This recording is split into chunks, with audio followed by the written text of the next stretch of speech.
Hello, everyone, and welcome back to English Together. Hi, friends. Welcome back to English Together. It's great to see you. I'm Olivia. I've got a warm cup of tea, and I'm feeling cozy today. And I'm Paul. I took a short walk this morning. The air felt cool and fresh. It woke me up in a good way. I love that feeling. So, today's topic is one many of you asked for: how to stop translating and finally think in English. The secret fluent speakers know. It's a good one. Before we start, please subscribe, like, and share this video with a friend. It really helps us. Subscribe, like, and share. Thank you for supporting English Together. Okay, ready? Let's jump in. Today, we're going to help you switch your inner voice to English, step by step. And we'll make it simple, practical, and a little big fun. Paul, let's start with a question. Why do we translate in our heads? Good question. Our brains love habits. Translation is an old habit. Your brain learned, hear a word in English, change it to my language, then understand. It's a safe move. So our brain is trying to help us, but it slows us down. Exactly. Translation can be slow. Fluent speakers use an inner voice in English. They don't pause to convert every word. Inner voice. I love that phrase. Your inner voice is that quiet talk in your head. If we switch that inner voice to English, we think in English. Right.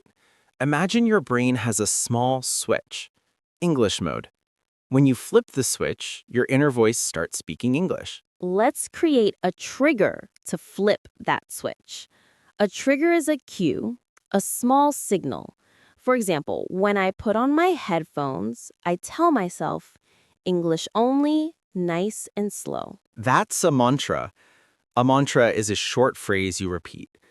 English only, nice and slow. Say it with us. English only, nice and slow. English only, nice and slow. That's our mantra. You can also use habit stacking. Connect this new habit to something you already do. After I make coffee, I switch to English. After I sit on the bus, I switch to English. After I open my laptop, I switch to English. So simple. After I do X, I switch to English. That's habit stacking. It's strong. Hook moment. If I say a pink elephant in a small hat, did you translate it or did you see it? I saw it. A silly pink elephant with a tiny hat. That's a mental picture. Mental picture. Your brain understands pictures fast. If you make a mental picture when you hear English, you don't need to translate. Picture first, then meaning. Picture first, then meaning. I love that. It feels light. It feels fast. And here's another key. Context clues. You get meaning from the situation, the place, the tone, the face. You don't need every word. Context clues. For example, if you're in a bakery and you hear fresh bread, still warm, you know what it means. You can smell it, you can feel the heat. Exactly. So let's set up your switch. Choose a trigger, choose a mantra, and remember mental pictures and context clues. Can I share a short story? Please do. A few years ago, I moved to a new city. One morning at the bakery, I froze. My brain tried to translate everything: the smell of warm bread, the soft voice of the baker, the line behind me. I felt stressed. So I closed my eyes for a second and I whispered, English only, nice and slow. Then I pictured what I wanted: a round loaf with a crispy top. I didn't translate. I just said, one round loaf, please. It worked. That's a great example. You used a trigger, a mantra, and a mental picture. And you trusted context clues. Think in English. Think in English. Think in English. Olivia, how do we build this English inner voice day by day? We make it small and steady. We label and we describe. Label means you say the name of a thing. Describe means you say what it's like using simple words. Give me an example. I'm at my desk. Label: phone, notebook, pen, mug. Describe: the mug is warm. The tea smells sweet and spicy. The pen feels smooth in my hand. The notebook is soft and blue. Easy. No translation. I look, I speak. That's powerful. Label and describe. You can also use chunks. Chunks are small groups of words that go together. For example, I'm looking for, could I get, I'd like to, it feels, it tastes, it sounds. Chunks help you speak without building sentences from zero. Your brain loves chunks. It's fast. And here's a slightly more advanced idea, collocation. Collocation means words that often go together. We say heavy rain, not strong rain. We say make a mistake, not do a mistake. Aha moment. You don't need big grammar. You need chunks and collocations. They are like Lego pieces. Click, click, click, and you have a sentence. Exactly. For example, it's raining heavily today. I made a mistake at work. Could I get a small coffee? These are common collocations and chunks, natural and easy. I keep a phrase bank for my favorite chunks. A phrase bank is a list of useful phrases that you collect. I write them on my phone. Quick, simple, ready to use. I have a phrase bank too. Once I said strong rain, and my friend smiled and said, we usually say heavy rain. I wrote it in my phrase bank. Now it's automatic. Sensory details help too. Use your senses to build your inner voice. What do you see, hear, smell, taste, and feel? The train is loud and crowded. The coffee is hot and bitter. The bread is warm and soft. The air smells like rain. That makes your English alive, and it keeps you in English. No translation needed. You are in the scene. Quick challenge. Look around you. Label 3 things. Now describe them with one feeling word. Warm, cold, smooth, rough, bright, quiet, sweet, salty. While you do that, remember your mantra: English only, nice and slow. English only, nice and slow. There's another small story here. When I started teaching, I labeled my kitchen. I put little paper notes on the fridge, the stove, the sink, the faucet. For a week, I saw those labels. My inner voice learned to say them without thinking. It felt natural. That's a great habit stack. When you cook, you label and describe. When you clean, you label and describe. After you turn on the light, you switch your inner voice to English. Little steps every day. And if you're worried about mistakes, don't be. Mistakes teach you. Write the better form in your phrase bank, then repeat it twice. Heavy rain. Heavy rain. Heavy rain. It sticks. Now, let's talk practice. How can you train your brain to think in English? I like whisper reading. Whisper reading means you read quietly to yourself, just a soft voice. Your mouth moves, your ears hear English, your inner voice wakes up. Whisper reading is great before bed. Take 2 or 3 short paragraphs. Read them softly. Feel your breath. Hear the rhythm. Shadowing is another strong method. Shadowing means you listen to a speaker and copy their words right away. You follow the speaker almost at the same time. Let's try a tiny shadowing moment. Repeat after me in a soft voice. I'm walking to the store. The air feels cool. My jacket is warm. I'm walking to the store. The air feels cool. My jacket is warm. That's shadowing. When you shadow, you train your mouth, ears, and inner voice at the same time. Your brain remembers. Another tool is paraphrase. Paraphrase means you say the same idea in other words. You don't need the perfect word, you can explain. For example, if you don't know the word scissors, you can paraphrase. You can say, the thing that cuts paper. That's a paraphrase. Simple and clear. I love that. don't get stuck. Paraphrase and keep going. In other words, keep it moving, keep it flowing. Speaking of flowing, filler words help you pause without panic. Filler words are little sounds or words like like, well. They give you a second to think. Cultural note. In many English-speaking places, small pauses feel a bit uncomfortable. People often use filler words to keep the flow. It's normal. You can use them too. But remember this: pause and breathe. Pause and breathe. A short silent pause is healthy. Your brain gets oxygen. Your sentence gets clear. Pause and breathe. Let's try. Put your hand on your chest. Breathe in, breathe out. Then say, I need a minute, or give me a second. That's how you ask for time. Asking for time is a skill. Ask for time, then think in English. Let me think. One moment, please. Give me a second. These are friendly and useful. I also use my phrase bank to prepare. If I know I'm going to the bank, I check my phrase bank. Could I open an account? I'd like to deposit cash. I need to transfer money. When I arrive, I'm ready. Here's a quick personal story. My grandma moved to Canada at 65. Big change. She felt shy about English. Every evening, she sat in a soft chair by the window. She whispers and reads children's books. Then she shadowed the audiobook for 5 minutes. After 3 months, her inner voice became louder and more confident. That warms my heart. It shows we can grow at any age. Whisper read, shadow, paraphrase, ask for time. These tools make thinking in English possible. One more tip. Use context clues in your practice too. Watch a short video with the sound low.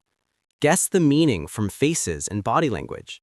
Then turn the sound up and shadow. Your brain links picture and sound. I like that. It's like building a bridge. Picture to sound, sound to inner voice. No translation bridge needed. Exactly. Now let's go to real life situations. How do we stop translating in daily life? Let's try a cafe. I'll be the customer. You were the barista. I'll think in English. Go for it. Hi there. Could I get a small latte? Let me think. Actually, make it a medium. No sugar, please. Sure, 1 medium latte. Anything else? I'd like a croissant. Do you have a warm one? Yes, fresh and warm. It smells buttery. Perfect. That works for me. Nice. You used chunks. Could I get, I'd like. That works for me. You didn't need to translate each word. You used a mental picture and context clues. Exactly. And I asked for time. Let me think. That gave me a second to choose. I felt calm. Try a store next. I need a black jacket. I'll think in English. Excuse me, I'm looking for a black jacket. Something light, not too warm. Sure. Do you mean a windbreaker? In other words, a thin jacket for spring. Yes, that. Great. We have one here. It feels smooth and soft. Try it on. It fits well. I'll take it. Nice. You paraphrased. You said a thin jacket for spring. That's clear and simple. Next, a small work situation. Imagine I'm in a meeting and I don't understand a phrase. I can ask for time. Give me a second. Then I can say, do you mean the deadline is Friday? In other words, we have 2 days? Perfect. Ask for time. Do you mean? In other words, these phrases help your inner voice stay in English. You clarify and you keep the flow. Another cultural note. In English, it's okay to check the meaning. People respect that. It shows you are careful. It shows you listen. Let's add a tiny bit of humor. Once, I was in a bakery in France and tried to order in French and English at the same time. My brain mixed both. I asked for, I think, 12 breads accidentally. The baker laughed, I laughed. We fixed it. No problem. The lesson: don't panic. Pause and breathe. Then paraphrase your idea. I had a funny moment too. I told a friend, my coffee is very angry, when I meant very strong. He smiled and said, try strong coffee. I wrote it in my phrase bank and moved on. Strong coffee is a collocation, just like heavy rain. Over time, your collocations feel natural. Let's give our audience a mini script they can use in many places, a small set of chunks they can put in their phrase bank. Good idea. Repeat after us softly. I'm looking for. I'd like to. Could I get? Do you mean? In other words? Let me think. Give me a second. That works for me. I'm not sure, but Beautiful. These chunks reduce stress. They keep you thinking in English. Your inner voice stays in English. now, what about when your mind goes blank? Ah, that happens to me in Spanish sometimes. I pause and breathe, then I paraphrase. If I can't say umbrella, I say the thing for rain. If I can't say software update, I say new version for my computer. The idea is the same, the words are simple. And you can use context clues. Point, show, use your face. Communication is more than words. It's tone, hands, eyes, and smile. Here's an emotional beat. When I first lived abroad, I cried once after a long day. My brain felt tired. I was translating all day. A kind neighbor said, small steps. The next day, I set a tiny goal. Label 5 things. Describe 2. It helped. Small steps work. Small steps. I like that. One more quick hook for your brain. Remember, you don't need perfect words. You need clear ideas. Say it simply. That's how fluent speakers think. They think in simple English. They let it flow. Think in English. Think in English. Think in English. Feel it in your body. Your shoulders relax. Your breath is smooth. Your voice is calm. Now let's connect everything. Build a routine. Choose a trigger and a mantra. Label and describe the world around you. Use chunks and collocations. Practice with whisper reading and shadowing. Paraphrase when you need it. Use filler words when you pause. Ask for time. Keep a phrase bank. That's the path. And celebrate small wins. Today, I made a mental picture instead of translating. Today, I asked for time and stayed calm. Today, I added 2 phrases to my phrase bank. That's progress. Let's do a quick review together. We started with the big idea. Stop translating, word by word. Switch your inner voice to English. Use a trigger and a mantra to flip your switch. English only, nice and slow. Use a mental picture and context clues so you understand fast without translating. Build your inner voice with label and describe. Use chunks and collocations to speak naturally. Practice techniques. Whisper reading, shadowing, paraphrase, use filler words, and pause and breathe. In conversations, ask for time. Clarify with, in other words, and do you mean? Keep a phrase bank and repeat useful phrases. Now, the vocabulary and phrases we learned today. Repeat them with us to make them stick. Inner voice. Switch, Habit stack. trigger, or cue, Mantra. label, Describe. chunk, Collocation. mental picture, Context clues. paraphrase, Shadow or shadowing. whisper read, Filler words. pause and breathe. Ask for time. In other words, Do you mean? phrase bank. Well done. You can practice like this every day.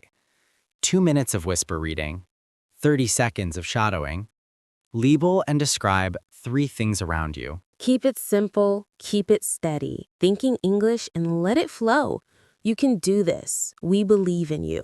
That was a great session. I feel inspired. Me too. Thank you for being here with us today. If you found this helpful, please subscribe, like, and share this video with a friend who wants to think in English. Subscribe, like, and share. It really supports our channel and helps other learners find us. We'd love to hear from you in the comments. What will your trigger be this week? And what's one phrase you'll add to your phrase bank? Tell us below. We read your comments and we cheer for you. Take a breath, flip your switch, and think in English. Goodbye for now and see you next time.